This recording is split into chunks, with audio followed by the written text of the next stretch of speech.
So I'm Wayne Benjamins. I'm from Cookstown. I have a sheep farm there, and I only have 1 meter, so I only had to worry about getting 1 microfit. So about last year, February, we got things going, and we went with Ethel Solar, which is Ken's company. I thought Ken was well-knowledged at that time, and I didn't know a thing about it, so I'm piggybacking on what he knows. So, started in February. We did not get an OPA number till almost the end of September.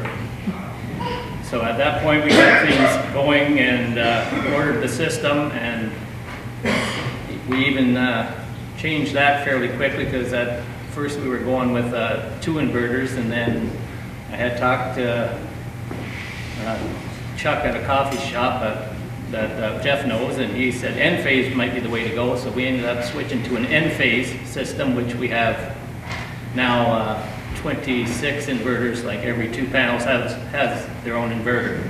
So we went to that system, and basically it came to the farm around the middle of November.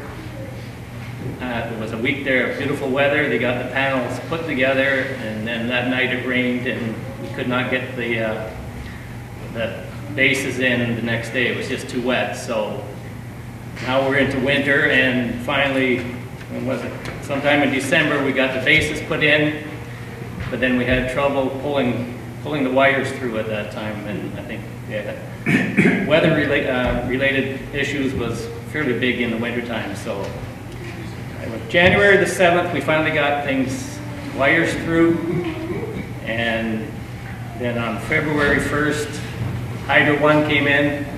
They were there at 8:30 in the morning. By 9 o'clock I was hooked up, and that's where my $1,300 went, I guess.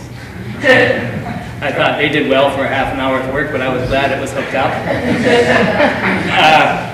Then on that very same day, the commissioning fellow that works for Ethel, he was there, and by February 1st that night we were commissioned and ready to go, and on February 2nd was my first day.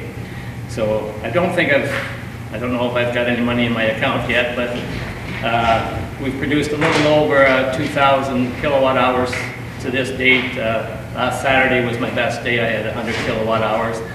Ours is a tracking system. It's on 2 pedestals, so there's 26 panels on each one, and I kind of like going with a little smaller instead of 1 big pedestal, because I've stood out there when it's 50, 60 kilometer wind, and I can see that we will probably get some maintenance issues, because it's shaking pretty good. That's a lot of wind, and mine stay up fairly upright for quite a while, probably till 50 kilometers, and then they'll go flat. But there's a lot of wind, and we'll see over time. So it's for me, a bit of a scary thing in a way, because you do put out a lot of money, even though the contract is good. So I'm hoping that government at least keeps that contract in place till I get it paid for. But that's basically it for me, and so far, the pole is close to the house. I can check it twice a day, and I do.